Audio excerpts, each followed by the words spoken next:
Bluetooth mode. بسم الله الرحمن الرحيم. دورة لغة التجارة الانكليزية لهيئة الإذاعة البريطانية BBC Course Language of Business Unit 20 Improving Methods of Training تحسين اساليب التدريب.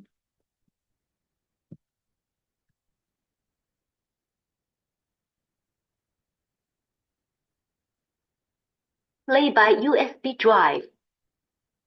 20. Improving methods of training. Okay, Peter. I'll send you some charts like these if you'd like them. They're very easy to use. Thanks, Ian. These wall charts are just what I need. Don't go for a moment. I'd like your advice. What's the problem? It's the apprentices' workshop. I'm seeing HG this afternoon. He's given me half an hour to convince him that we need a workshop of our own for training purposes. I bet you won't do it. Thanks for the encouragement. I'll take your bet, though. £5 if I persuade HG. I need an incentive. Done. Though I must say, this is one bet I hope I lose.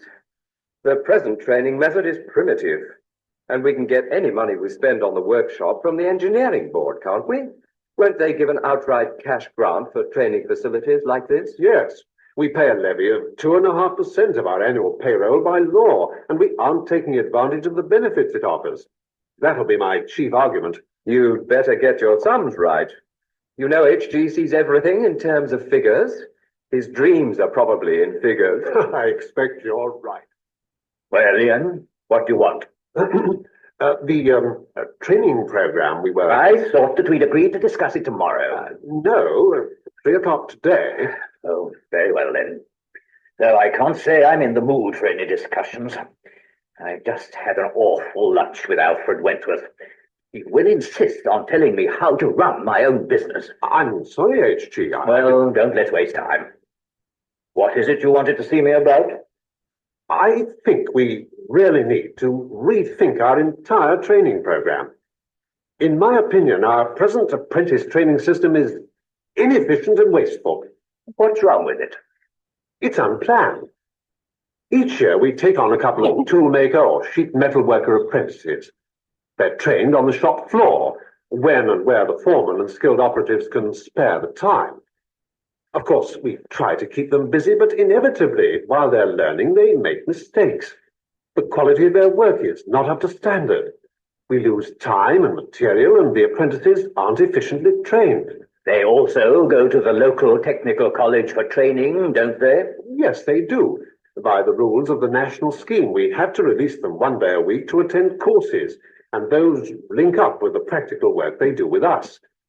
This wouldn't be affected by what I'm proposing. What I propose has to do with our training program, here on the premises. Well, what do you propose? Well, I think we need a separate apprentices workshop with full-time instructors. That's out of the question. It would cost far too much. Are we right in assuming that? We should save on time. The training would be concentrated. We'd cut out the waste of time and material on the shop floor. Have you thought of what it would involve, setting up and equipping such a workshop? It's out of the question. Yes, but you know we can get a grant from the engineering board. Of course I know that. But what kind of grant is it going to be? Do you really imagine it would be enough to cover such a scheme as yours? Not completely, no. But it would go a long way towards paying for it. The board make outright cash grants for new training facilities of this kind. I know damn well it wouldn't be enough. Well, now, look, I'm rather busy now, if that's all. With due respect, HG, it isn't all. I don't think you've given this very serious matter enough of your attention. Oh? Indeed?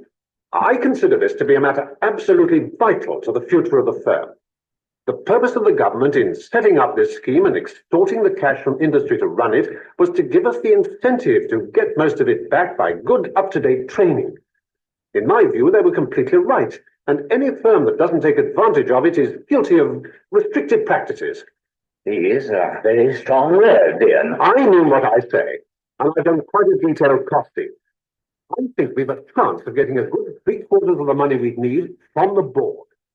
The remaining 25% would be more than made up by the savings effected by not having apprentices on the shop floor.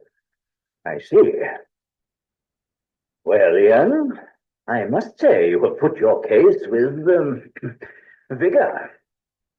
Well, I suppose I must give your proposal a little more thought. Yes, leave me your cost breakdown. I don't promise anything, but I'll look into it. Thank you, HG. I hoped you would.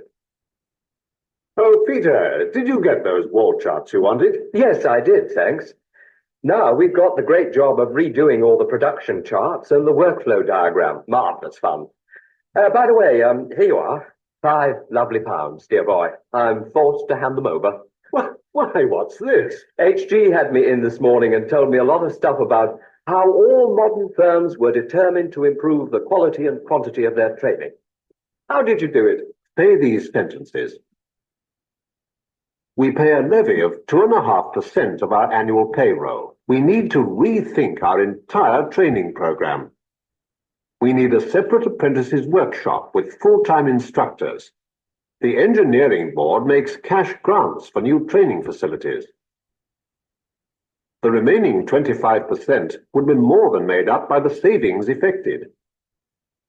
I don't think you've given this very serious matter enough of your attention. 20. AUX mode.